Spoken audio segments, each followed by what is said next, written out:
तो स्वागत है बच्चों एक बार फिर से हमारे यूट्यूब चैनल पर और आप देख रहे हैं आर वर्ल्ड एजुकेशन, जिस पर हर प्रकार की जानकारी को प्राप्त होती है। जैसा कि आप जानते हैं कि मध्य प्रदेश सरकार ने सामाजिक विज्ञान की एम बुक निकाल दी है, प्रिज्मा निकाल दी है और हम लोगों ने चैप्टर 4 कंप्लीट कर दिया है। ठीक है, और चैप्टर 5 आज बना रहा हूँ मैं। आज भी चैप्टर 5 आज ही ख़त्म कर देंगे सारा का सारा। मैं आपको बता दूँ कि इसी में से आपके पूरे के पूरे नंबर आएंगे। ठीक है, इससे कहीं बाहर नहीं जाएगा कुछ भी। ठीक, तो आपको बताया तो कुछ चैप्टर नंबर 5 है और इसका नाम रहेगा खनिज तथा ऊर्जा संसाधन। ये टोटल 8 अंक का पूछा जाएगा, ये काफ़ी अधिक है, मतलब और नॉर्मल चैप्टरों से काफ़ी ज़्यादा दिया हुआ है। इसमें स्पेशली पूछा जाएगा एक 4 अंक का मानचित्र। ओके, मानचित्र में लगभग 4 अंक तो 4 पूछे जाएंगे कि 4 जगह मानचित्र में जगह बताइए 4, तो आपको 4 नंबर फिक्स हो जाएंगे। मैं जितना बन सका मैंने आपको दे रहा हूँ। ओके, ट्राई करूँगा पूरा का पूरा लगभग 80 में से 80 आपको लेके आऊँ यहाँ से, और 80 में से 80 नहीं आते तो 75 और 70 के बीच में तो मैं गारंटीड ले रहा हूँ आपकी। ओके, चलिए तो बिना किसी तरीके में स्टार्ट करता हूँ। ठीक, पूरा चैप्टर निपटा देंगे, लगभग 12 से 15 मिनट की वीडियो होगी, काफ़ी बड़ा चैप्टर। ओके, चलिए शुरू करते हैं। अगर आपको वीडियो पसंद आ रहा हो तो प्लीज़ सबसे पहले लाइक करें, और अभी तक अगर चैनल को सब्सक्राइब नहीं किया तो एक रिक्वेस्ट है कि प्लीज़ चैनल को सब्सक्राइब ज़रूर कर लें। चलिए बढ़ते हैं कि निम्नलिखित में से आध्यात्मिक खनिज है, कौन सा है आध्यात्मिक खनिज? तो आपका आंसर हो जाएगा अभ्रक। आगे एक मैग्नीज का उत्पादन किस राज्य में सबसे अधिक होता है? तो इसका आंसर हो जाएगा उड़ीसा, क्योंकि उड़ीसा ये एरिया जो उड़ीसा हुआ, ठीक है, अपना झारखंड एरिया हुआ, झारखंड उड़ीसा, ये झारखंड हुआ, उड़ीसा हुआ, यहाँ पे बहुत ज़्यादा अधिक मात्रा में तत्व पाए जाते हैं, वो भी बहुत न्यूट्रिशनल वाले। आगे बढ़ते हैं कि देश के लगभग 52% तांबा कौन सा राज्य उत्पादित करता है? 52% की बात करें तो मध्य प्रदेश करता है। तीसरे का आंसर क्या हो जाएगा? मध्य प्रदेश। आगे बढ़ लेते हैं।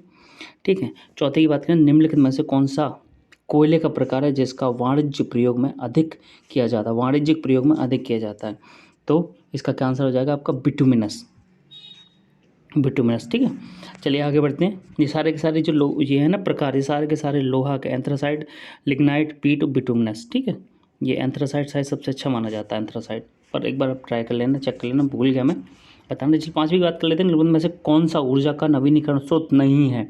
हम उसको दोबारा से उसको बना के यूज़ नहीं कर सकते, तो इसमें से क्या होगा आपका?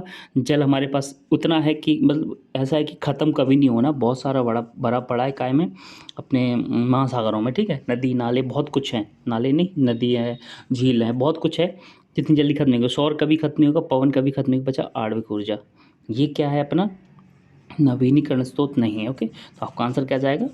घा। चलिए आगे बढ़ते हैं। रिक्त स्थान की हम बात कर लेते हैं कि भारत का सबसे अधिक पेट्रोलियम उत्पादन क्षेत्र सबसे ज़्यादा पाया जाता है मुंबई हाई में। ठीक है, पेट्रोलियम कहाँ? मुंबई हाई। ठीक है, याद रखना इस चीज़ को। आगे बढ़ते हैं कि भारत का सबसे बड़ा सौर ऊर्जा संयंत्र ये माधोपुर है, कहाँ पे? भुज के निकट। कहाँ पे? भुज के निकट माधोपुर, याद रखना क्या? माधोपुर। सुन लेना, ये जो राइटिंग है थोड़ी सी गड़बड़ हो जाती है इसमें। आगे है कि भारत का सबसे पुराना तेल उत्पादक यंत्र उत्पादन राज्य, उत्पादक राज्य, ये आंसर हो जाए आपका असम, डिगबोई, सबसे पहले वहीं पे निकला था। ओके, क्या हो गया आपका? असम, नाम होगा इसका डिगबोई। ओके, असम अकेला लिख देना। चलिए आगे, कोयला उत्पादन में भारत का स्थान है, कोयला में भारत का स्थान है 5वां। ठीक है, आगे देख लें, जलोढ़ निक्षेप के नाम से जानी जाती है। किस निक्षेप के? प्लेसर निक्षेप। जलोढ़ जो है ना मिट्टी, प्लेसर, यहाँ पे लिख देता हूँ आपको, प्लेसर निक्षेप के नाम से जानी जाती है। ठीक है, चलिए अब सही जोड़ की बात कर लेते हैं, मिलान कर देता हूँ। ऊर्जा का परंपरागत साधन क्या है? तो पहले का आपका क्या हो जाएगा? कोयला। ऊर्जा का परंपरागत साधन है कोयला, कहाँ पे दिया हुआ है? गा। ठीक है, इसको थोड़ा सा ये भी कर देता हूँ ताकि क्लियर हो जाए, ये कोयला। ठीक है, तांबा, तांबा सबसे ज़्यादा कहाँ पाया जाता है? बालाघाट में। ठीक है, दंत मंजन, तो दंत मंजन किसका बनता है? टिटेनियम का। ठीक है, ये क्वेश्चन भी आया आपका। आगे अभ्रक निक्षेप, अभ्रक निक्षेप कहाँ होता है? सबसे ज़्यादा कहाँ पाया जाता है अभ्रक? छोटा नागपुर का पठार। ठीक है, और मैग्नीज बचा, वो कहाँ पाया जाता है? उड़ीसा में। अभी निकला है कुछ देर पहले मैग्नीशियम, Mg।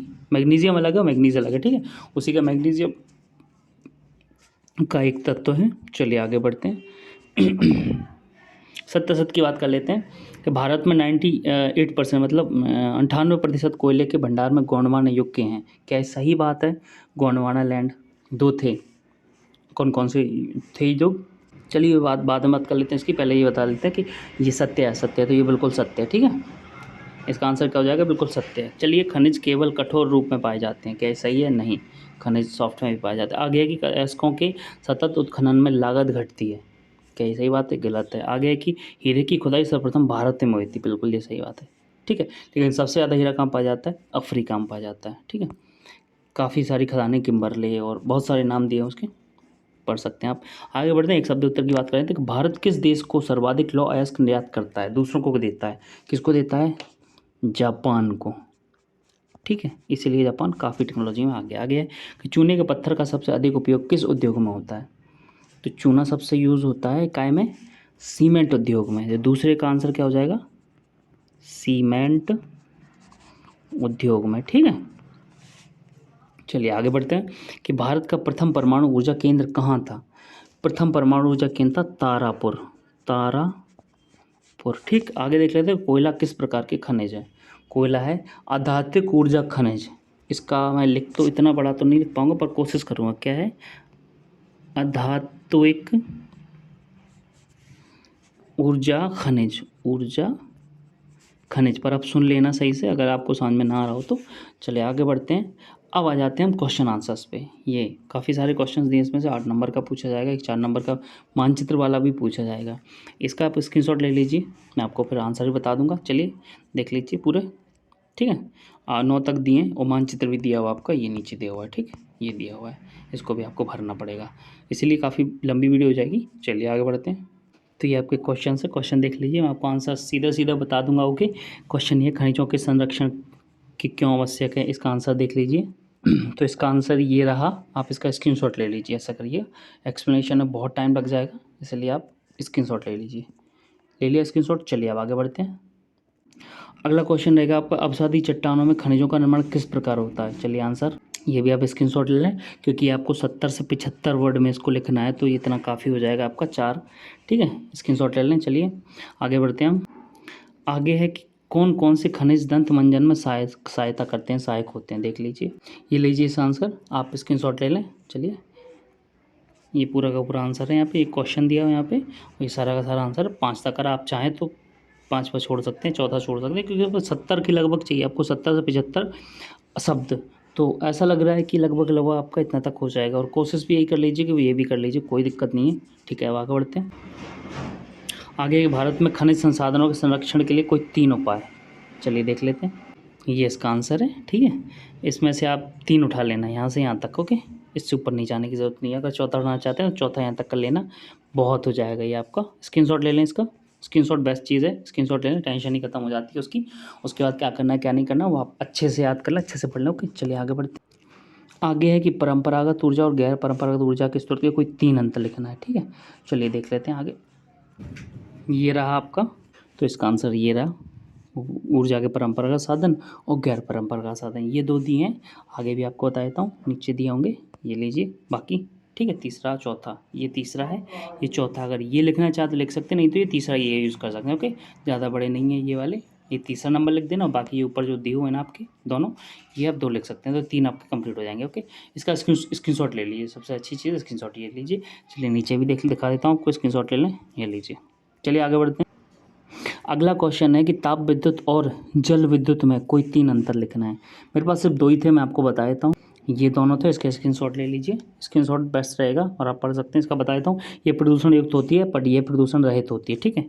इसमें प्रदूषण होता है बट जल में प्रदूषण नहीं होता है। यह कोयला, खनिज तेल, यूरेनियम के प्रयोग में से बनाई जाती है। इसका मुख्य साधन जल, जिसे ऊंचाई से गिराकर विद्युत पैदा करी जाती है। या टरबाइन होता है, यहाँ पे पंप लगे होते हैं उसमें, और ऊपर से यहाँ से पानी गिरता है तो वो ऊर्जा बनती है, ठीक है। ऐसा कुछ होता है। ये 2 हैं, एक और ढूंढ लीजिए आप, कहाँ मिल जाएंगे आपको, बुक में मिल जाएंगे, या फिर कहीं ना कहीं आपके परीक्षा अध्ययन में मिल सकते हैं, चांसेस यही, लेकिन परीक्षा अध्ययन में चांसेस कम रहते हैं मिलने के, परीक्षा बोर्ड में मिल सकते हैं, परीक्षा बोर्ड में मिल जाते हैं। और एक आती है एग्जाम्पलर नाम से एक बुक आती है, जो आपको बहुत एक एक बेस्ट रहती है बुक 10th क्लास के लिए और 12th क्लास के लिए, जिसमें 90% गारंटी दी रहती है कि 90% आपके उसमें से क्वेश्चंस फंसते हैं और क्वेश्चन भी उसी में से बने जाते हैं। ठीक है, तो एग्जाम्पलर नाम से आती है, एग्जाम्पलर। अगर आप चाहें तो खरीद सकते हैं, वो उसमें मिल जाएगी आपको।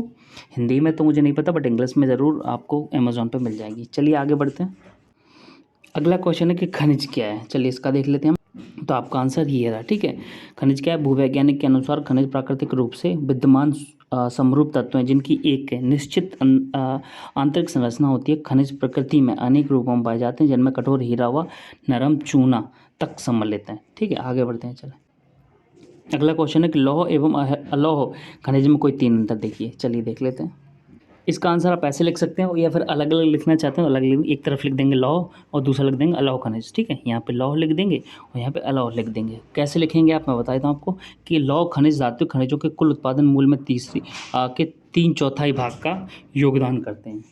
ये पहला हो जाएगा आपका। ठीक है, दूसरा ये धातु शोधन उद्योग के विकसित को मजबूत आधार प्रदान करते हैं। ये दूसरा हो जाएगा आपका। पहला यहाँ तक हो गया, दूसरा ये हो गया। तीसरा है कि भारत अपनी घरेलू मांग को पूरा करने के पश्चात बड़ी मात्रा में धातु खनिजों का निर्यात करता है, जैसे लौह अयस्क और मैग्नीज आदि। ये हो गया आपका 3। ठीक है, आपका कहाँ से, ये पहला हो गया और ये दूसरा हो गया और यहाँ से आपका ये दूसरा हो गया, यहाँ से आपका तीसरा हो गया। ठीक है, ऐसे ही आप 3 इसमें भी 3 दिए हैं सेम। ठीक है, पहला यहाँ ख़त्म होता है, दूसरा यहाँ ख़त्म होता है और तीसरा यहाँ ख़त्म होता है। तो आप 3 लिख सकते हैं। चलिए आगे बढ़ते हैं। अगला क्वेश्चन है कि मैग्नीज के क्या उपयोग हैं, इसके प्रमुख उत्पादन राज्यों तथा इनकी हिस्सेदारी प्रतिशत अंतर बताइए। ये क्वेश्चन मुझे नहीं मिला, आप ढूंढ लेना, बुक में मिल जाएगा। ठीक है, परीक्षा दिन में मत ढूंढिएगा, परीक्षा बोर्ड में ढूंढ लीजिएगा अगर आपके पास हो तो। बाकी जो मैंने बोला ना आपको एग्जाम्पलर, इसमें सारे के सारे क्वेश्चंस मिल जाएंगे। ओके, और इससे बाहर कुछ नहीं जाएगा। याद रखना, आपको वीडियो पसंद आ रहा है तो प्लीज़ सबसे पहले लाइक करें, साथ में चैनल को सब्सक्राइब जरूर कर दें, हमेशा रिक्वेस्ट रहेगी। ओके, चलिए अब आगे बढ़ते हैं। अब आते हैं हम मानचित्र पे, मानचित्र आधारित प्रश्न। इसमें से क्या पूछा जाएगा, 4 पूछे जाएंगे कोई। ये चाहे ये पूछ लें, ये पूछ लें, ये इनमें से कोई 4, सब में 4 दिए हुए, इसमें 4 दिए, इसमें भी 4 दिए, इसमें भी 4 दिए। ठीक है, तो इस कोई सा भी एक क्वेश्चन पूछ लेंगे, लेकिन हमारे पास जितना होगा मैं आपको बता दूंगा। चलिए मैं आपको बताता हूँ इसके कैसे कैसे। जैसे हम बात करें कि अपने मानचित्र में तारापुर कहाँ स्थित है, जमशेदपुर कहाँ स्थित है, डिगबोई कहाँ स्थित है और रानीगंज कहाँ स्थित है। मुझे जितना मिला मैं आपको बताता हूँ। चलिए, हम अगर तारापुर की बात करें, तारापुर कहाँ स्थित है हमारा, ये मुंबई। ठीक है, मुंबई एरिया में आती है। ठीक है, ये इसका स्क्रीनशॉट ले लें आप, ऐसा करें स्क्रीनशॉट ले लें और जूम करके आप क्लियर कर सकते हैं। इतना ही जितना मिला मुझे। इसमें पूछा गया था और पूछा गया है कि नरौरा कहाँ स्थित, नरौरा ये है उत्तर प्रदेश में, और रावत भाटा पूछा गया तो राजस्थान में ये है, सिंगरौली मध्य प्रदेश में पाई है और विजयपुर मध्य प्रदेश में है, और मुंबई हाई और मुंबई ये दोनों पूछा गया था। मुंबई कहाँ पर स्थित है, तो मुंबई का आसपास से। ठीक है, और साथ में पूछा गया था अरब सागर, खंबात की खाड़ी और बंगाल की खाड़ी, और कोलकाता कहाँ स्थित है, उड़ीसा में स्थित है। ठीक है, और ये पूछा गया था कि असम, मतलब डिगबोई कहाँ स्थित है, तो असम में है। तो ठीक है, थोड़ा सा जूम करके आपको क्लियर कर दूँ, ये देख लीजिए असम है। यहाँ पे क्लियरेंस थोड़ी नहीं है ज़्यादा, बाकी इतनी है कि आप देख सकते हैं। ओके, अब आते हैं, ये और पूछा गया था तमिलनाडु में कलपक्कम कहाँ स्थित है, तमिलनाडु में। आप क्वेश्चन देख लीजिए एक बार, क्लियर हो जाएगा आपको। ये देख लीजिए क्या क्या पूछे, कोलकाता पूछे, मुंबई पूछा, अरब सागर, बंगाल खाड़ी सब बता दिया, रावत भाटा बता दिया, कलपक्कम बता दिया, ये नहीं मिला मुझे, नरौरा बता दिया। ठीक है, अब डिगबोई बता दिया मैंने, तारापुर बता दिया। ठीक है, विजयपुर बता दिया, सिंगरौली बता दिया आपको, खंबात की खाड़ी, इतने बता दिए। मैंने कितने बता दिए देख लेते हैं, 1 2, ये विजयपुर नहीं मान सकते, 3 4 5 6 7 8 9 10। ठीक है, उसके बाद आते हैं 11 और 12 मैंने आपको क्लियर कर दिया। ओके, बाकी आप ढूंढ लेना, रानीगंज कोयला रानीगंज के आसपास ही होगा, ये रानीगंज मिलेगा तो आपको रानीगंज कोयला क्षेत्र ही मिल जाएगा। अंकलेश्वर, बेड़ाडीला ये मुझे नहीं मिल पाए, ये काकपारा ये जहाँ तक है आपको साउथ इंडिया में मिल पाएंगे। ओके, दक्षिण भारत में मिल जाएंगे आपको। ये सिंह भूमि ढूंढ लेना है, सारे के सारे ढूंढ लेना जितना, जैसे मैंने आपको देखा ना, जैसे मैंने आपको बताया कि बुक में सब कुछ मिल जाएगा, बुक में ढूंढोगे सब कुछ मिल जाएगा। ओके, चलिए आगे देख लेते हैं क्या है। तो ये चैप्टर यहीं समाप्त होता है, कंप्लीट हो चुका है चैप्टर था 5वां, काफ़ी बड़ा था, 8 नंबर में पूछा जाएगा। तो और आपको ये पसंद आए तो प्लीज़ लाइक करें, साथ में चैनल को सब्सक्राइब जरूर कर दें। मिलता हूँ अगली वीडियो में अगले चैप्टर के साथ। धन्यवाद।